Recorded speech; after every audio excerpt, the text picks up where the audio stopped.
while things like Viagra and Cialis work on blood flow, relaxing the vessels to help create an erection, this works in both sexes because it goes and basically stimulates the brain. It stimulates the brain for libido and arousal, and as a result, in women, can help them with sexually satisfying experiences or the ability to orgasm. And in men, it can help induce erections. And so, the statistics behind that are in women, it can cause a 50% increase in sexually gratifying experiences. And in men, it works in 80% of men who don't respond to Cialis or Viagra to help induce an erection. And so it's a very highly effective drug in both cases. But more than that, the reason it's exciting is because it works in a way that nothing else has worked before.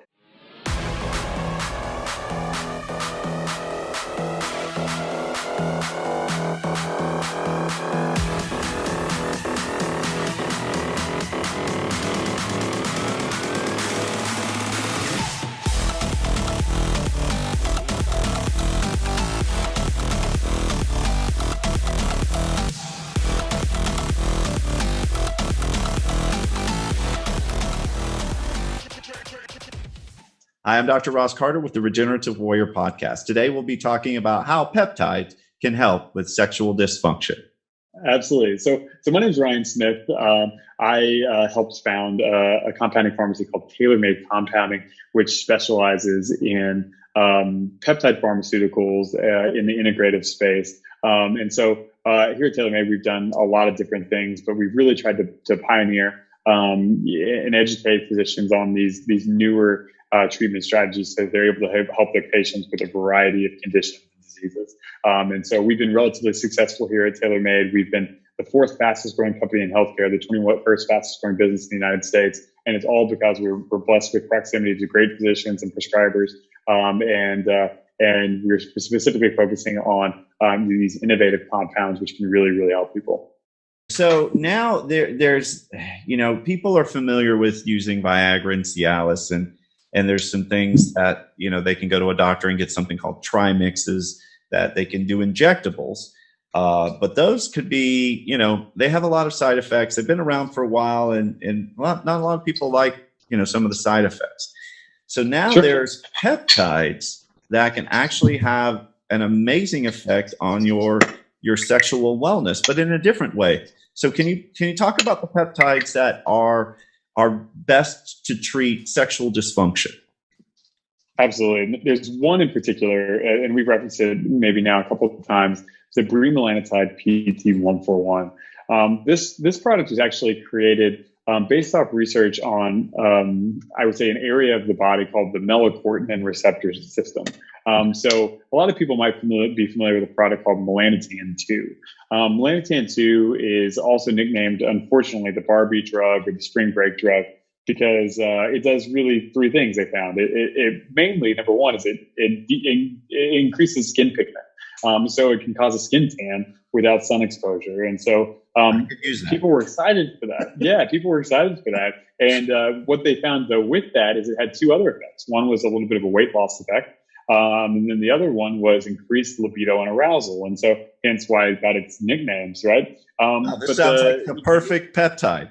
You lose weight, exactly. Get a tan, and now you're sexually, who doesn't want all of those effects? Exactly. And so I think that, it was billed, as a very, very popular thing. But, the bigger question was, hey, how do we isolate this for its sexual side effects to make it a better, more specific drug? And so what they did is at the University of Arizona, they created this variant called the Bremelanotide PT-141. And the results they found were pretty significant, both in men and women. Now we've been doing this for over a decade, but it's now FDA approved as of about last summer for female hyposexual arousal disorder and for use in women. And so what it does is it goes, while things like Viagra and Cialis work on blood flow, relaxing the vessels to help create an erection, this works in both sexes because it goes and basically stimulates the brain. It stimulates the brain for libido and arousal.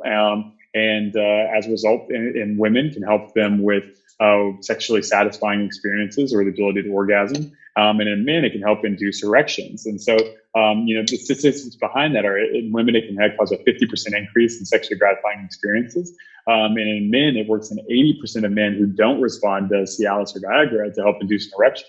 And so it's a very highly effective drug in both cases. But more than that, the reason it's exciting is because it works in a way that nothing else has worked before. It causes you to be aroused, from a brain level rather than just the ability to basically dilate your blood vessels. And another benefit is you don't have to inject something in your genital area. It's just exactly. A subcutaneous, painless injection right into the skin. Now, it does take a little while to work, right? So how long does it take typically? How long do you recommend before you plan to, do the horizontal mambo? Yeah, and that's one of the difficulties. It's really hard to predict when you might respond. Okay. Some people might react in 45 minutes. Other people might react in 6 hours. And so the very first dose, we recommend making sure you're at home and ready to see how it's going to affect you. You don't want to exactly. Yeah. Okay. Yeah. Well, one of the other things I should note is that, especially for men, you don't need to be psychologically aroused to develop an erection. It just can sort of happen because it's happening directly from the brain. And so you need to obviously make sure that you know when it's going to hit, or else there's not a lot you can do about it. And so that's definitely one of the things I would say that's one of the disadvantages. The other disadvantage is that its side effect profile is a little bit higher than most, particularly in its ability to cause nausea in patients. The literature even says it's around 30%. I would say it's probably a little bit higher. Sorry for the interruption again. To find out more about this speaker, become a speaker on our show, have Dr. Carter present at your event or podcast, learn more about coaching, consulting, tissue allografts, exosomes, supplements, legal help, or how to create $1 million business card and dominate your area, we're here to help you. Just text your name and any question to 561-962-1231. Write that down. That's 561-962-1231. Or go to our website at drrosscarter.com to learn more. On with the show. So what is that they feel? I mean, are they just kind of an upset stomach for a long period of time, or right when they do the procedure, or when the product is actually functioning? When is the side effect occur? Yeah. Usually it's very, very quickly, usually within the first 30 minutes. And it goes away pretty quickly as well. But that can be different for every patient. Some people it might last a long time. Other people, they might look at 5 minutes. Some people they can barely tell a difference. Other people, it might be that they, can't help but throw up, and so it's going to be different for everybody. But, usually I would say for most patients, we see it to be, lasting only a short amount of time in the very beginning of the injection, usually prior to any of the sexual effects. Perfect. Because nothing's worse than throwing up while you're having sex. So exactly.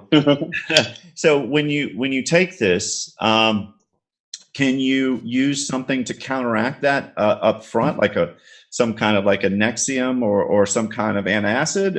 Would that help? Sure. Or what help? There's been a lot of, I would say, speculation on what you can do to reduce the side effects. Some people say caffeine.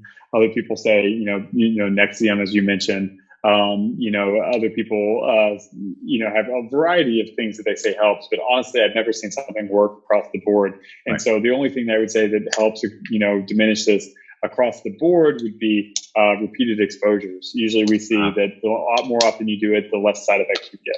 Right. And this applies to women too. Now, this is like a female version of Viagra in its effect of stimulating sexuality. But obviously not enhancement of sexual genitalia of any type, right? It's just mentally. Correct. So exactly, it's working directly in the brain. Yeah, and when it does that, I mean, do you notice what is it that you notice? You're sitting there going, "I'm starting to think about sexual images," or what is what is the actual actions that you notice that it's ready now? It's time to go, or how do you know? Yeah. For men, it's relatively objective, right? You either have an erection or you don't. For women, it is much more subjective. You really have to be a little bit aware of sort of how you're feeling. Some of the studies are really interesting to watch because what they did is they basically measured sexual arousal in response to arousing images. And so, for women, it's much more of a subjective thing, sort of paying attention to how you feel. Whereas with men, it's very, very objective. When you're ready. So the feeling that you're waiting for is just suddenly have sexual arousal, but not necessarily have you're conscious of thoughts that are sexual desire. That's not how you feel, or not. It's going to be a little bit different for everyone. Some people might say that all they can think about is sex, where other people are saying, I don't feel much different, but I have developed an erection. And so, it's very different, I would say, for each person, depending on their own natural biochemistry. But I would say, regardless, most people, I would say, tend to be shifted more toward the balance of being in the mood for sex. Very interesting. I've heard that you could do this, possibly when you go to bed at night, so that in the morning you wake up, that you're more ready or aroused for sex. Is that something common? Definitely. And, it really just depends on the individual. But a lot of people say that they might get libido increases for around 2 days, even though the half-life of the medication is only 2 days. 20 minutes. Well, yeah. And so I've seen the commercials. If you have an erection for more than 4 hours, you need to go to the hospital. Absolutely. This is the same way as well, by the way. And so, but with that being said, the libido effects can last some time. Yeah. Okay. So you don't actually have an erection necessarily for hours on end. It's just the ability to be easily stimulated. Is that about right? Exactly. I like that. So that is a fantastic. Now that the call sign, I guess, is the BP-141. Also known as, say the word, what is it again? Yeah, so Bremelanotide. Right now it goes under the trade name of, it used to be under the trade name of Rakinda, but now I think it's Vyleesi, Vyleesi. When you say the trade name, is that like something like a drug name? Yeah, so just like, Viagra is the drug name for sildenafil, Vyleesi would be the drug name for the Bremelanotide PT-141. Wow, that's fantastic. Are there any other, I've heard of some other, at least one more peptide that can assist in this area called kisspeptin. Is that correct? Yeah, the kisspeptin is an interesting one because it's going to be having a completely different mechanism of action. So the kisspeptin is one of those products which it basically stimulates the neurons in your brain to release gonadotropin releasing hormone. Okay. What that does is that goes to the pituitary to increase LH and FSH, which then goes to your sexual organs to do things like increase testosterone levels. And so people who have ever taken or had deficiency of testosterone, who've had that corrected, can definitely say libido is one of the big changes that they see once they go on testosterone replacement therapy. And so this is a similar mechanism of action where it can increase testosterone and therefore increase libido and arousal. So could this replace testosterone injections? Yeah, some people it's been effective at definitely changing that. The majority of research has looked at fertility in women as well as encouraging puberty in children who aren't progressing or undergoing puberty. And so those are the majority of, I would say, reasons why it's used. But even for people who are relatively young and want to increase their testosterone level, but not go on exogenous testosterone therapy, this has been a strategy and a relatively effective one. I'm wondering if there's been any studies showing that people use it as a replacement for hormone replacement for, if you're a 50-year-old guy like me and you want to have your testosterone at about 800, obviously that's probably not going to happen naturally. Would this type of peptide, has it been shown to actually increase the testosterone levels measurable? Yeah, absolutely. It increases LH and testosterone levels. The biggest thing is it hasn't really been looked at in a healthy patient population of men.